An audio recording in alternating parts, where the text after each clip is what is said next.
And it's a pleasure to join you at Xanadu's QHack, just an absolutely spectacular event around the world for quantum and quantum computing and quantum algorithms in particular. I did want to take a slightly different tack here. I mean, I could talk forever about how to fund your startup. If you're interested in that, and in particular, if you're anywhere near North America or Canada, definitely come talk to me. But instead, I wanted to take a different lesson from a little bit of a historical look at how can you be successful as a quantum entrepreneur. So that's what I want to look at. And I'm going to break this down. It's going to be non-technical. And I want to spend our time together on basically two simple questions. And I'm going to warn you in ahead, I'm going to take a very reductionist physics approach to both questions. So there's no single answer, just like there's no single answer to whether electrons are better described as plane waves or linear combinations of atomic orbitals. Those are models, and which one is better actually depends on the context, as we all know. But the two questions I have are, why do we do science? And what is quantum? And I'm going to use Canada because I know it extremely well. I know that we have friends here from all over the world, including the US and India and Germany in particular, well represented, but from all over the world. I know the Canadian history and system really well, so I want to use that as an example, but please take inspiration from your local environment. And I'm going to propose a model that I argue is actually uniquely applicable to our current time and our opportunity in quantum. So first, why do we do science? I mean, lots of reasons. It meets our intrinsic human curiosity as an individual. There's nothing for me like understanding that you have the first understanding of a beautiful mystery of the world. And we've all felt it. It's magical, whether you're looking through a telescope at Saturn. If you haven't done that, please do it. Or if you're in the lab late at night seeing the first high harmonic spectra of an electron collision or something. Those are incredible moments. So that's a great reason to do science. It might be that we were good at it when we were young. It turns out that reinforcement learning works even better for human intelligence than for artificial intelligence. Maybe we want to get rich. That's an extrinsic motivation for some people. Maybe it meets our need for recognition and we want to be famous. Or maybe we just want to share that wonder of the world that we feel with others. Or maybe we want to make the world a better place, whatever that means. But I'm going to argue that there are actually two basic reasons that all of those other things fall into that explain why we do science. And number one, I would say, is because it expands the human spirit. And number two, because it actually improves the human condition, material human condition. And so the expanding the human spirit, both individually and collectively, to me, that's the Saturn effect. Or it's the imaging of Sagittarius A star, black hole at the center of our galaxy, and then thinking that that is 4 million solar masses. And I have a picture of it right here in front of me. Or maybe it's copying DNA and cell growth. All of these fundamentally help us understand ourselves and our place in the world and the universe. And that's a huge value to me of why we do science. The second one, of course, is because it in some way eventually improves the material human condition. And whether you're building a bridge, an airplane, or a computer, or a quantum computer, that can be a huge contribution that you're helping to make. Creating canola oil is from poisonous rapeseed is a Canadian example I really know very, very well. Producing a COVID vaccine, for example, obviously, and creating for the first time ever, in our specific case here at QHack, quantum computing. And I want to use 4 short science stories to illustrate why I think this reductionist model is useful. One is a story of this fellow. His name is Dr. Gerhard Herzberg. He's a member of the Order of Canada. He's awarded the Royal Society UK Royal Medal. That's the highest honor you can get for science and applied science in the Commonwealth. And of course, he won the Nobel Prize in Chemistry, the entire world's highest honor for science. Herzberg was, of course, the pioneer of molecular spectroscopy, literally writing the first textbook on quantum electronics as he discovered it. He was brilliant at science even as a youth. By the end of his PhD, at 24 years old, he'd written 12 papers in atomic and molecular physics. He studied with Max Born and James Franck, 2 of the pioneers of quantum physics. And then he took a teaching position at the University of Darmstadt in Germany. Now, unfortunately, in 1935, obviously, as we know, leading up to the Second World War, he actually chose to leave Germany because his equally brilliant spouse, Louise, at that time, she happened to be Jewish. She was threatened. And because of her, Gerhard was losing his own teaching position at Darmstadt, unfortunately. It turns out he had met a Canadian physicist from Saskatchewan, which is in the middle of Canada, in the prairies, where they grow wheat, and it's kind of like minus 40 Celsius in the wintertime. And he wrote to him, and he said, look, I'm thinking about maybe moving to North America. Is there any chance that there might be a spot there? And when he asked about the weather, John Spinks told him it was lovely, which was obviously a deception to just get Herzberg to move to Canada. During his decade in Saskatoon, Herzberg produced the original classic textbooks on molecular spectroscopy. And it's hard to get more quantum than that. Then the US poached him. The famous Yerkes Observatory offered him a post in 1945, just at the end of the Second World War, and he accepted. And his spectroscopy, molecular spectroscopy, of course, had thrown open the window to the stars, allowing astronomers for the first time to understand what stars were actually made of, what interstellar gas was, what planetary atmospheres consisted of when a planet went in between a star and us, and a whole new world of quantum color for a field that basically hadn't progressed in decades, just hand drawings of things in the sky and then photographs of things in the sky, but no understanding. So it broke open astronomy, the quantum spectroscopy that Herzberg did. But then Herzberg returned to Canada, actually. Maybe he had grown fond of it. Maybe they missed the snow. I'm not quite sure. And he became the director of pure physics at the National Lab in Ottawa, where he spent the remaining 50 years of his career. And along the way, nurturing several generations of Canadian quantum chemistry and physics world leaders, people like Alex Douglas, Donald Ramsey, Hin Liu, Cecil Costain, Boris Stoichev, David Villeneuve, and Paul Corkum. And these are people who, in their own right, for example, built some of the first lasers in the world, the first ultrafast lasers.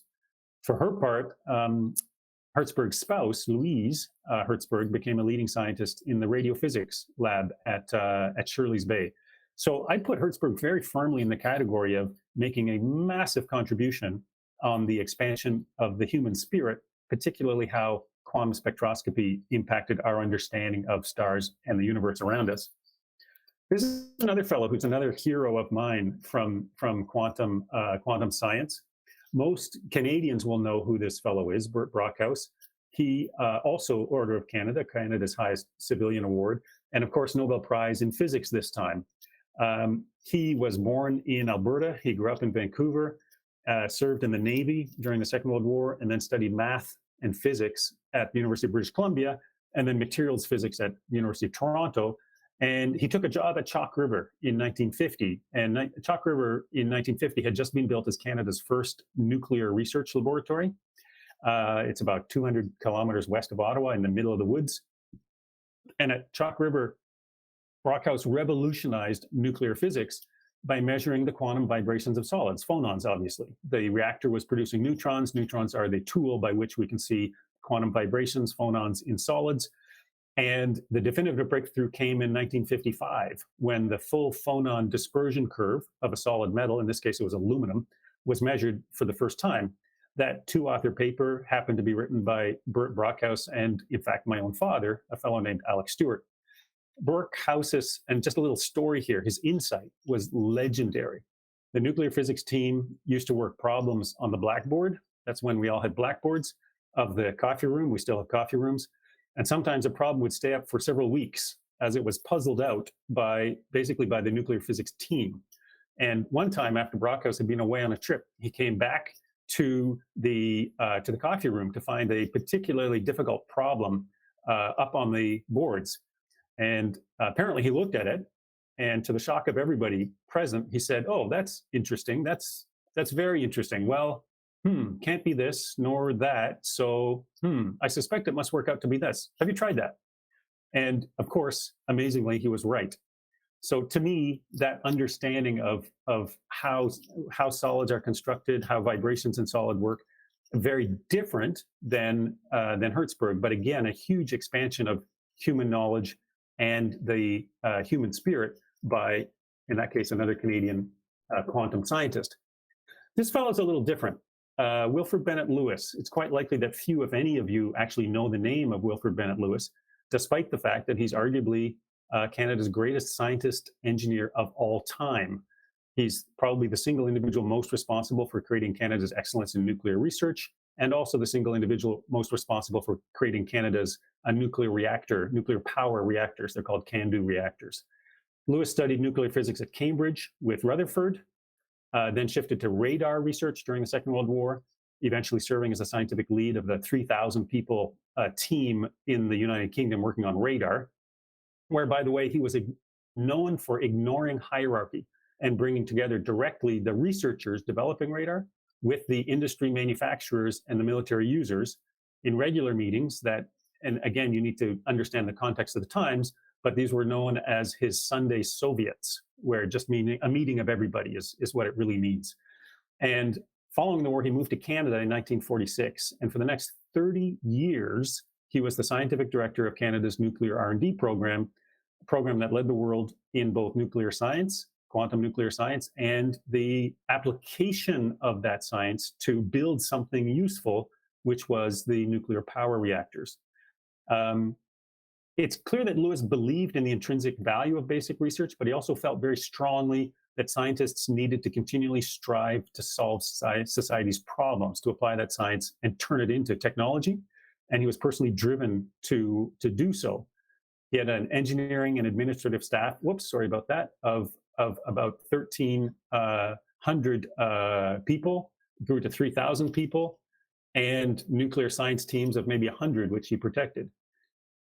For decades, those CANDU reactors were the highest performing civilian power reactors in the world, and even today they're more than half of the electricity supply for Canada's biggest province called Ontario. So this is a different example of an extraordinary scientist working relentlessly to improve the human condition.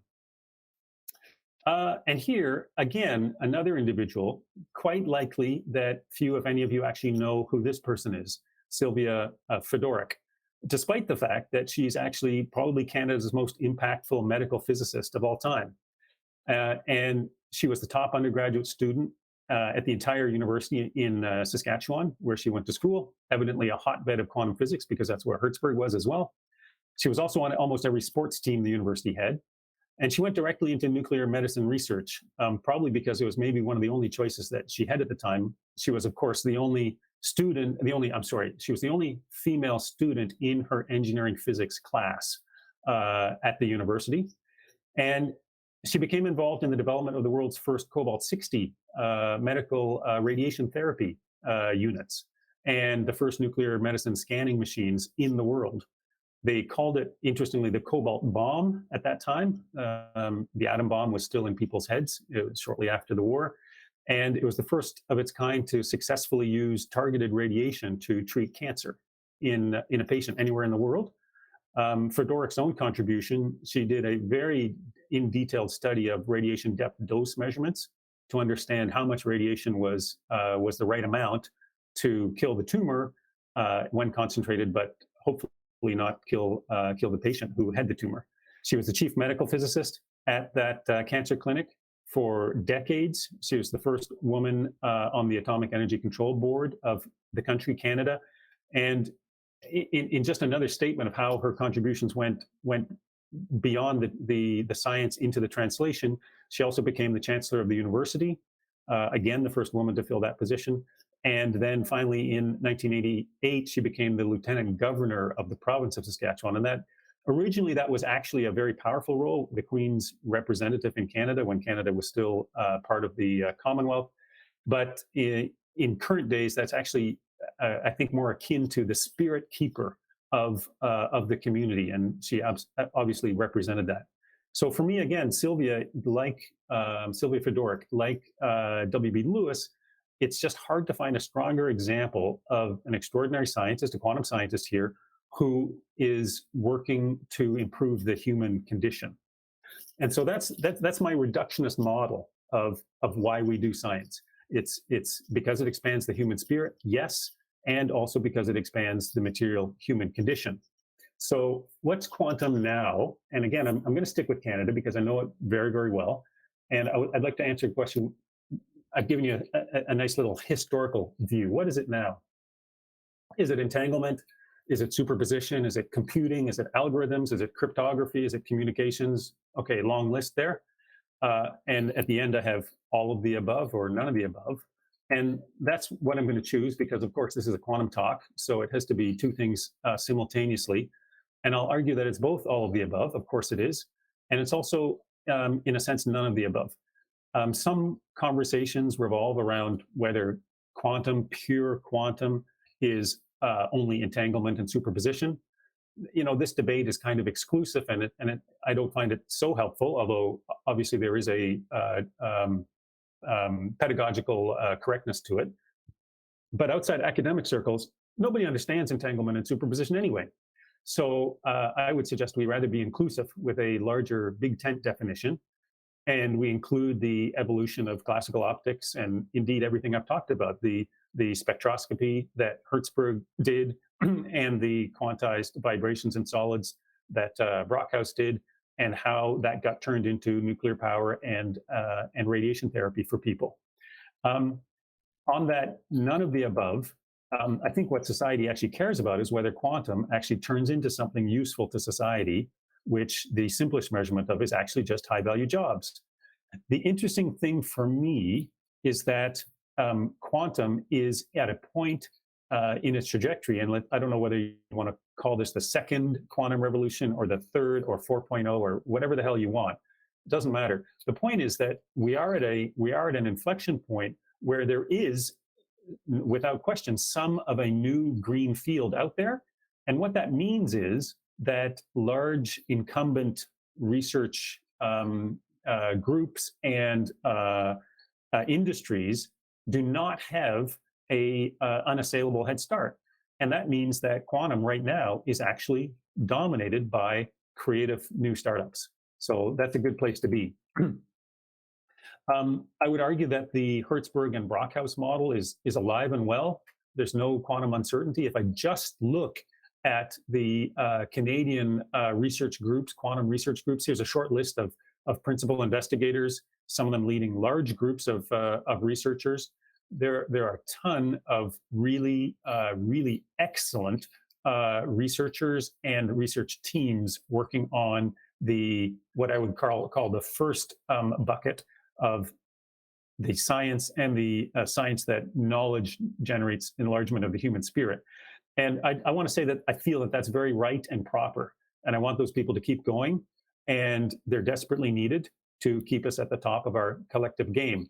But the rest of my remarks will actually address that other part of each of you and everybody else, which is the W.B. Lewis and the Sylvia Fedoruk part, which is a little bit more about turning that science into technology.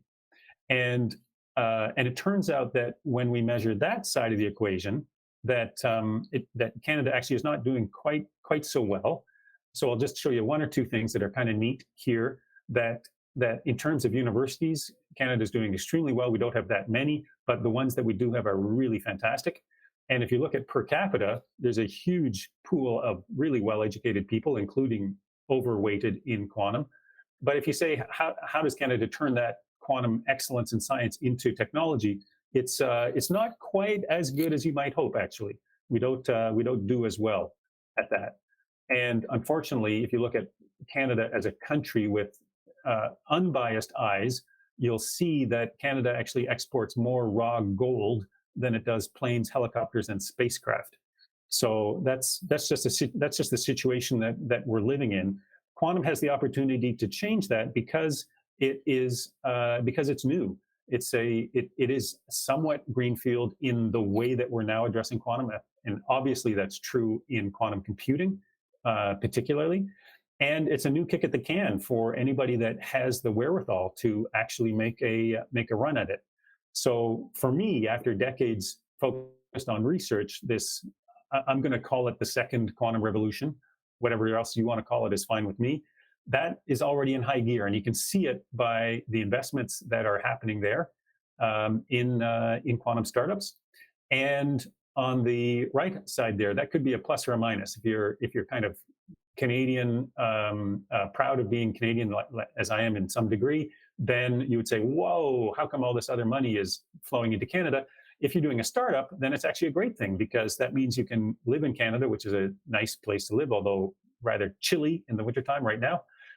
But there's no barrier to funding from around the world flowing into your startup. So move over here if you want.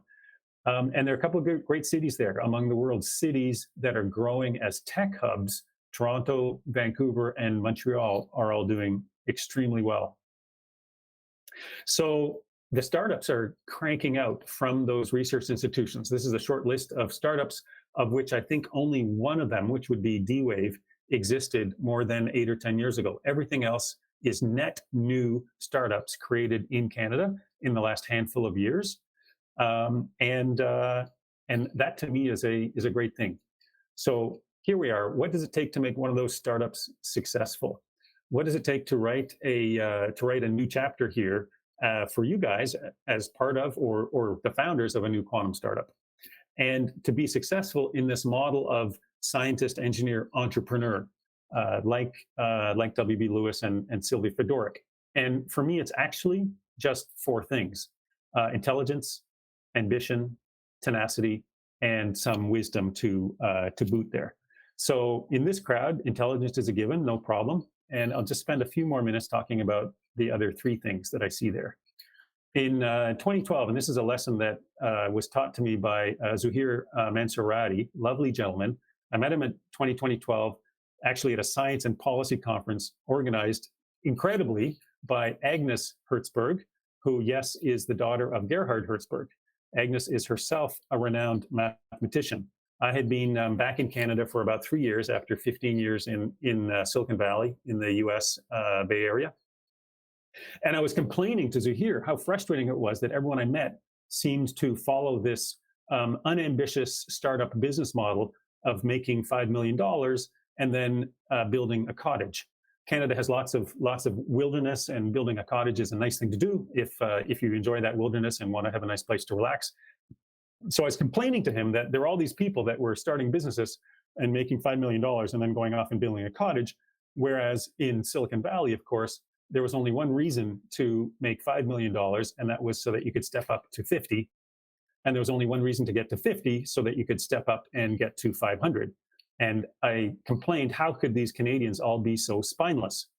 None of you in the audience, I'm sure, will follow that, or I will complain about you.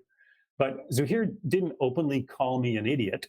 Instead, he just very kindly said, you know, Duncan, yes, there are quite a few people pursuing that business model.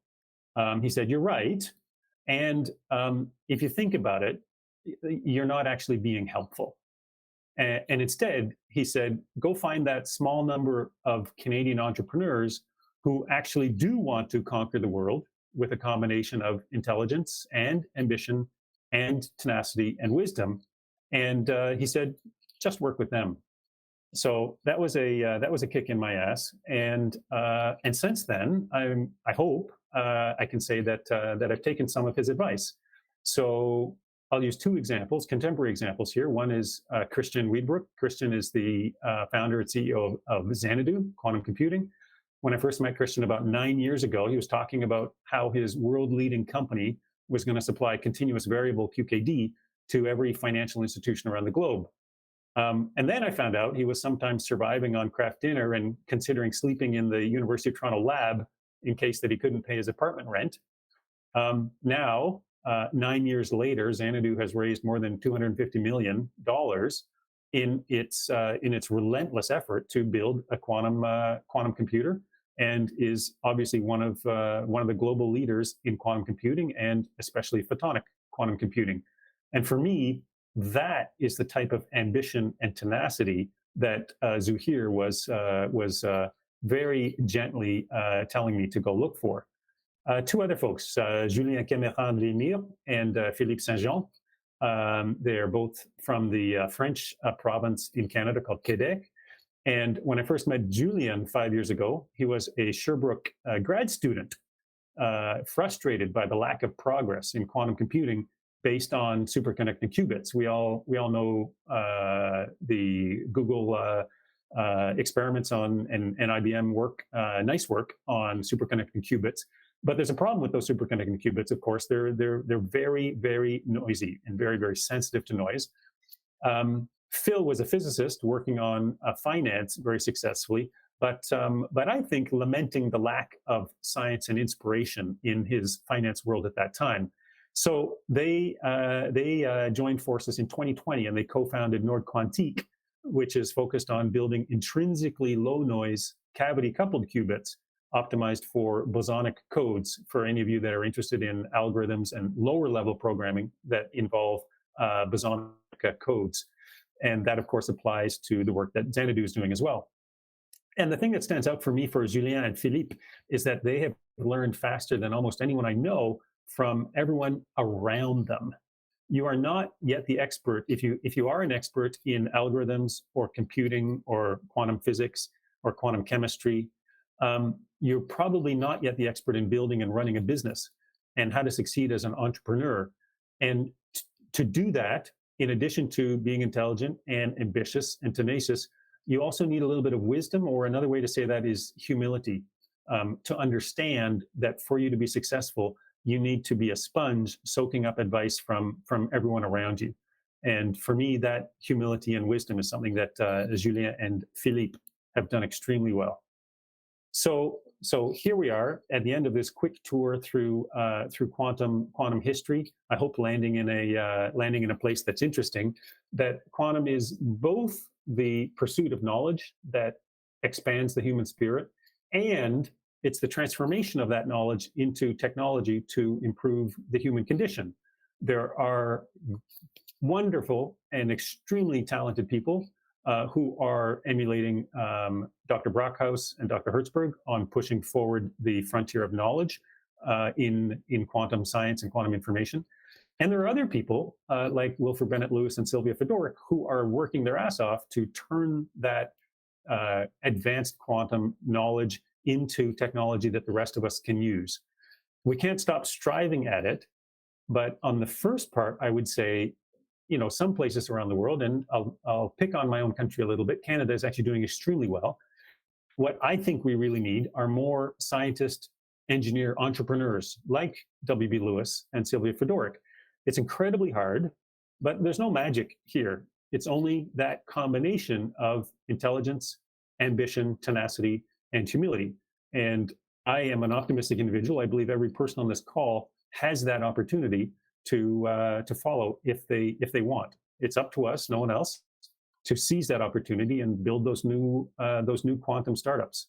So as an investor, I look forward to seeing you on the upside of that journey.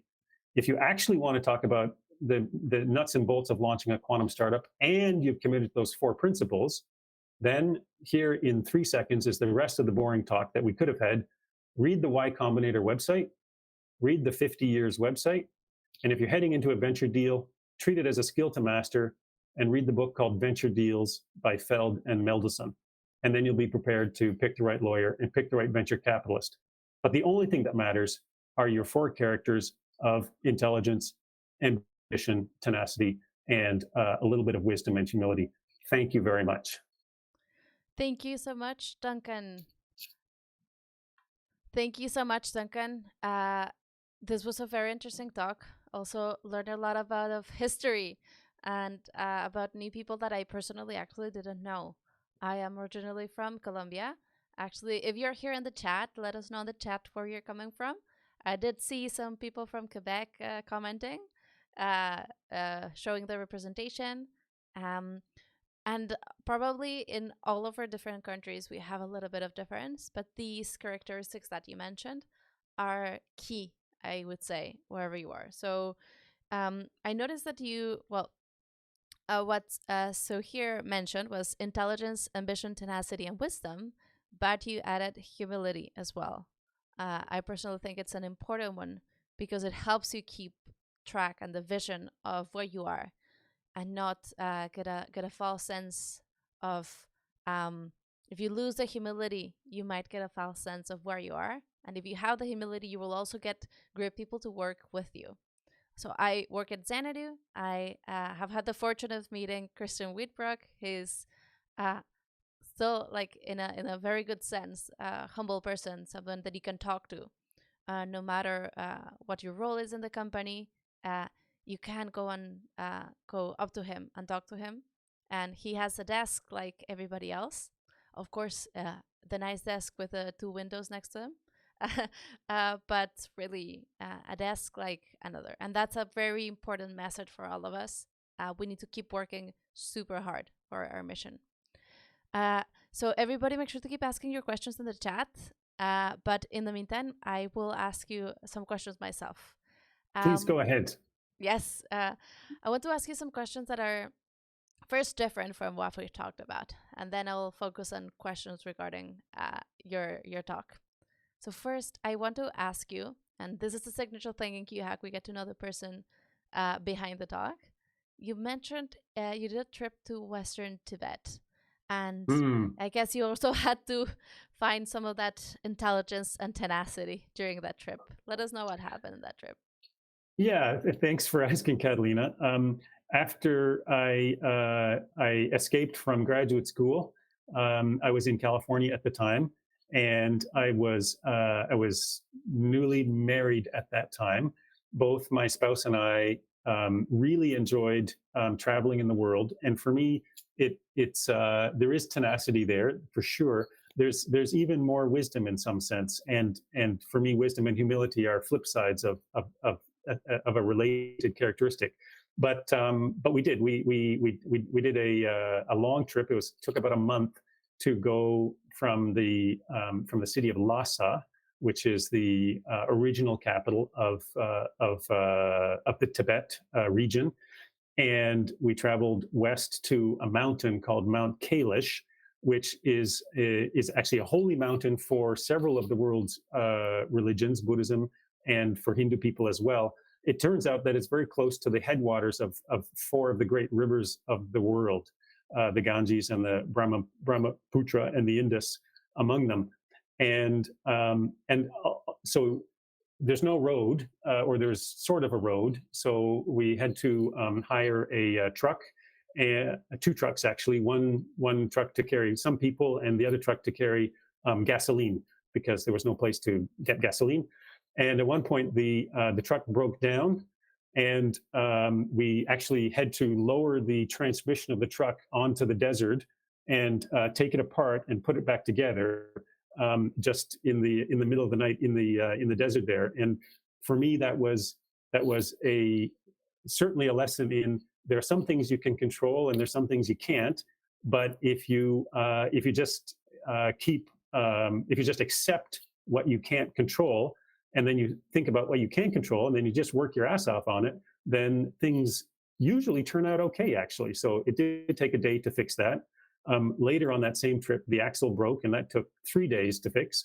But you just realize that there are some things you can't control. You accept those, and you focus on the things that you can control, and you work hard and honestly at them. And then if people around you share some of those values, things will turn out just fine, actually. I came back from that trip, and here's another little side story. I came back from that trip, and after obviously living with much less than we normally live with in many of the countries that we're currently in, it just resets your expectations of what is it that's important in your material existence. And for me, just the idea that so many people in the world have so much less, you only feel that when you're living that. So I would encourage everybody to, whenever you have the chance, see where you have the opportunity to travel, and if you don't have that opportunity to travel, then hang on to those values locally with the people that you have the chance to work with now. Yes, and today we also have the chance to connect virtually with a lot of people. So, for instance, we have the coding challenges and open hackathon. You can participate as a team. It is a good opportunity to meet someone from a very different context, culture, and place in the world. And you can get these stories from them as well. Get a little bit of a sense of how life is in a different part of the world. I love that. Thank you, Catalina, because and you'll find, obviously, any of you that are putting together teams for the hackathon, including maybe sometimes people you haven't previously met, but you will quickly find out that you are very, very similar. You have different strengths, of course, at an individual level, but you all have the same goals. And you can put together a team that is incredibly strong, that leverages those different backgrounds and those different skills for an extremely fun project like the hackathon or anything else, which could include, by the way, a new startup company. That's true. That's true. You could even get to start a startup from your hackathon project. That is totally possible. So make sure to put all of your effort into that project because you never know how far that will take you. Now, before we go with a question from the audience, I have one last question for you. You mentioned that you got to meet one of these people you showed in your slides. You got to meet him in person, W.B. Lewis. You had Thanksgiving dinner with him. How was that like? So in North America, of course, Thanksgiving dinner is in the fall. It's in October or November, depending on where you live in North America. I guess it's a tradition in some other places in the world, but it's particularly North American tradition. Basically, the end of the harvest, when the summer was over and when the winter was coming, the harvest would be taken in, and there would be a celebration, which would be a food celebration, and that's remained as a very strong tradition in most of North America to celebrate that harvest. And so, as a little kid growing up, we always had a beautiful family meal every Thanksgiving, which in Canada is usually late in October, and a gorgeous family meal with all of the family would be there, extended family, whoever was close. And for me as a kid, at this family meal, there was always this other old guy who would visit, and he was an older gentleman, obviously very distinguished, lots of white hair. And he was a personal friend of my father's, and he was very polite. I was instructed by my parents to be polite to him, so I was obedient kid at that time. And he was also very, very obviously an extraordinarily curious person. And I still remember him asking me questions about what did I think about how I happened to live in a place that was on the shore of Lake Ontario. And so in October, sometimes you're starting to see some ice come and go. Depends on climate, obviously. We have a different climate now. But he would ask me, what is it that makes those grains of ice form that way rather than that way? What do you think about that, Duncan? And I would be like, I have no idea. Like, I'm like 8 years old, right? And then I'd be like, that's a funny question. I wonder what it is that makes the ice form that way. And so I just thought of him as this sort of very friendly and curious person that would come over every Thanksgiving dinner. And then later, when I'm like 20 years old, my dad says, "Oh yeah, that was Wilfrid Bennett Lewis." And I say, "Oh well, who's that?" He said, "Well, that's the gentleman who essentially single-handedly invented nuclear reactors for Canada and for much of the world, including, by the way, India, which uses the Canadian nuclear reactor design and supplies quite a bit of electrical power to India." India has also modified that design for thorium, which they have lots of, which is a fantastic domestic innovation inside the Indian nuclear community. So I was just blown away. I'm like, wait a minute. As a kid, I was having Thanksgiving dinner with this fellow who is, literally the greatest scientist engineer that lived in this place. So a real, just understanding how, and going back, Catalina, to one of your comments, how humble he was as an individual, like it was just crazy. It was just really crazy. I'm like, okay, I think I need to be a little bit more like that. Yeah, that's an incredible story. Hopefully we will be able, all of us, to value every single person that we have dinner with. You never know if they're going to end up designing the nuclear reactors for several parts of the world. Now we have a lot of questions from the audience, several of them actually founders. So let's try to get through the questions. For sure. One of the questions comes from Quantum Learn, asking how to avoid the fate of BlackBerry for quantum companies. Fate of BlackBerry for quantum companies. BlackBerry, two extraordinary founders, Jim Balsillie and Mike Lazaridis. And the story, so first of all, BlackBerry still exists as a company, of course. they have pivoted several times away from the handsets and the phones that were obviously displaced by essentially by touchscreen iPhones and everybody else that followed along. And BlackBerry stuck a little bit too long to their first model of that handset. They've pivoted, and they still run basically a small OS, which is extremely secure, robust, and has quite a bit of traction in the automotive market. But that's not the BlackBerry we know. And I would say that in this particular case, both Mr. Balsillie and Mr. Lazaridis, having built BlackBerry to what was already an incredible international success, that you might argue that they became a little bit less interested in that business itself, and started working on other things that were very interesting to them, other projects. Both Mike Lazaridis and Jim Balsillie have a long history of really impactful community activity, including philanthropy, especially in their hometown of Waterloo. They're both responsible for creating multiple public institutes. For example, the Institute for Quantum Computing and the Perimeter Institute for Theoretical Physics, and the Center for International Governance Innovation. All of these things were created by those two incredible gentlemen. But one might argue, it has been argued, that when the founder becomes more interested in some of those other activities, which can be very, very useful, then the business may suffer if there hasn't been a new founder or leader to step up.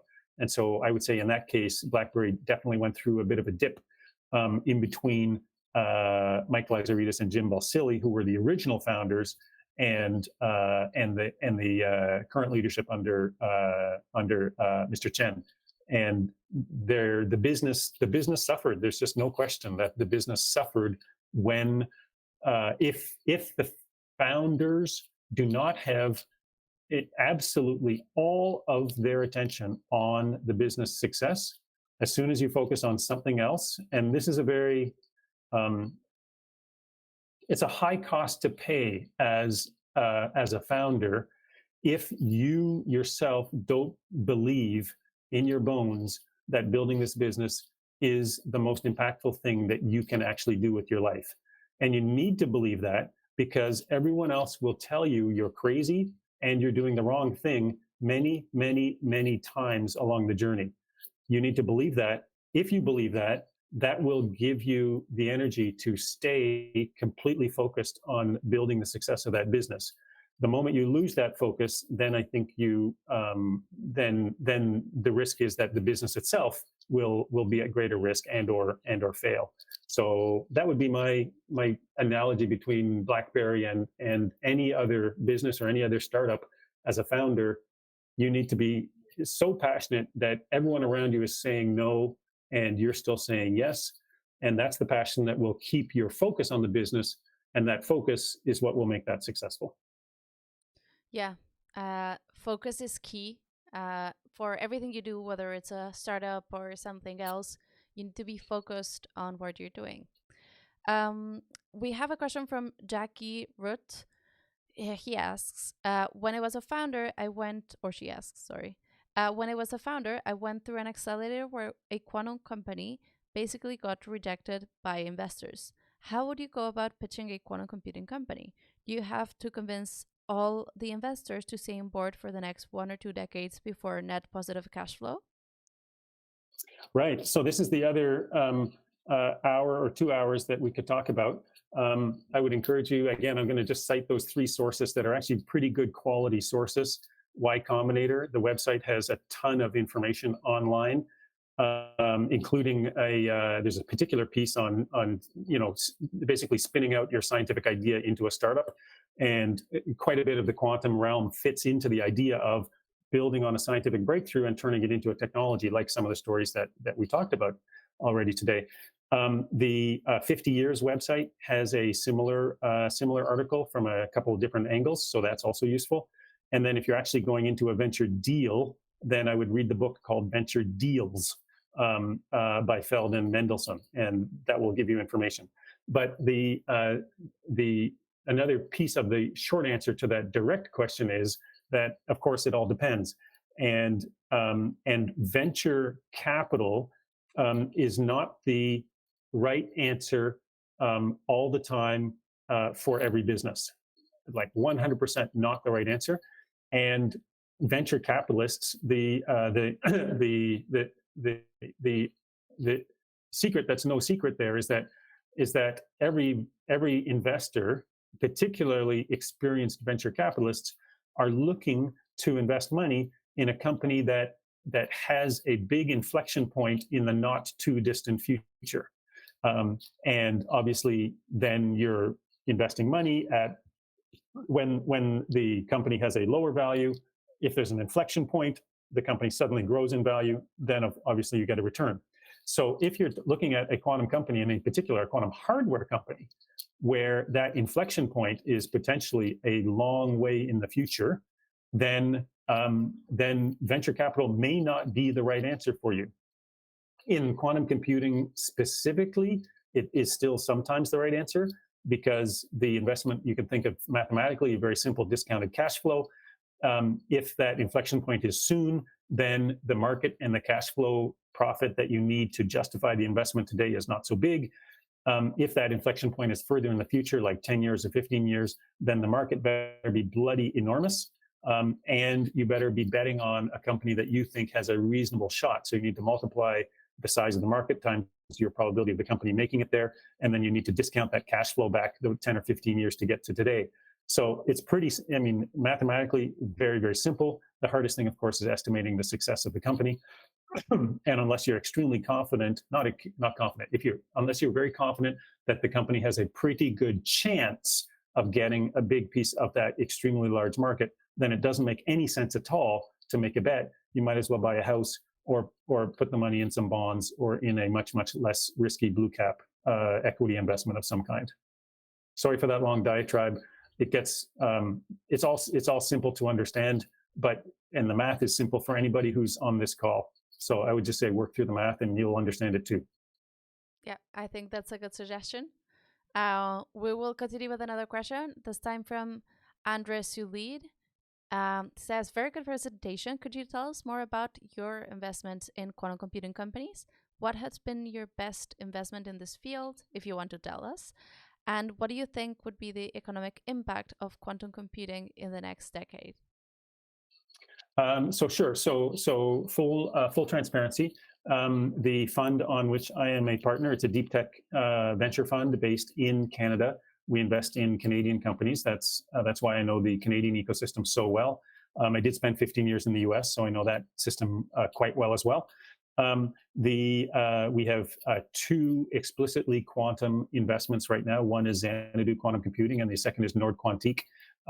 Both of them are trying to build hardware quantum computers, and behind that pieces all of the software stack that would be required to enable those computers to actually do something useful. In both of these cases, for a deep tech company, we're talking as an investment assessment. It's risk. Actually, in French, the word for venture capital is capital du risque, which obviously means risk capital. It's all the same thing. And in a deep tech startup, like a quantum startup, you have two fundamentally different kinds of risk. You can think of them as almost orthogonal. One is market risk. What's the chance that if the company builds this thing, they will capture a market of what size, and that will turn into what profits? And the second, orthogonal, is technical risk. What's the chance that it is actually even possible to build it? And what's the chance that this team will actually be able to build it? So you need to do two independent orthogonal risk assessments, multiply them together to decide whether you think this is a company that you want to invest in. On the quantum computing side, most people, I think, would agree, and certainly my own thesis, is that the market risk is actually reasonably low. Whoever actually builds a quantum computer will have people lining up outside the door to use it. It's not entirely true. I think any of us who take a hard look at it understand that there are still a small number of let's call them known good quantum algorithms. So I'm counting on events like QHack to get more of you very, very creative people working on generating more quantum algorithms that will turn out to be more and more useful going forward. But in general, people would regard quantum computing as a relatively low market risk, and in most cases, an extremely high technical risk. So in that case, the assessment becomes, what path is the company on to building this quantum computer? What advance or approach or competence do they have that nobody else has? And then how does the makeup of the team give you some confidence that they will be able to achieve this, almost insurmountably difficult this task of building a quantum computer. As the company goes forward, every type of investment, of course, is tranched in different series. You put a little money in, then you put a little more, then you put more, then you put more, then you put more, assuming that the company continues to be successful. In most cases, success is measured by cash profit. So you can just do a multiple on the revenue of the company to determine how valuable it is. In the case of a quantum computing company, there's no profit yet, and there won't be for a little while. So instead, you're actually measuring progress on technical milestones. Is the company making progress on the critical technical milestones on the pathway to building the actual quantum computer and building something useful? And right now, that's mostly hardware. And the software side is expanding this space of algorithms, understanding what algorithms will actually be useful when we actually have a quantum computer that can run some of these. So for me, the algorithm and the simulation side, testing the algorithms, is also very useful in that respect. But fundamentally, it's about delivering technical progress that shows the company is making progress on this very, very difficult task. Yes. Thank you. Thank you very much for your answers. We loved having you here. And for everybody, founders or non-founders who are here attending in the chat, make sure to ask your questions in Discord as well. And you got a little bit of insights of how a venture capitalist, an investor thinks, right? Think about what Duncan just said and maybe apply it internally to your own projects if you're thinking of creating a startup. So thank you so much, Duncan. It was great having you here. So we'll have to say goodbye to you right now, but everybody else stay here. Catalina, thank you so much. I have a huge amount of confidence that many of the people on this call will be working for and build, startups and or building their own startups. And I'm just going to ask you, yes, of course, there's lots of work to figure out, what's the right financing? How do I organize the company? But honestly, the most important things are the 4 variables of your intelligence, which I'll take as a given, your ambition, which I need to be sky high. I need you to think you can actually change the world, and your tenacity, because everyone will tell you no, and then your wisdom and humility, because you do need to learn from everyone else around you in order to be successful. So with that, I have high expectations. I'll see you on the upside, and thanks for sharing a little bit of time with me today. Thank you so much, Duncan. It was great to have you here, and thank you for that message.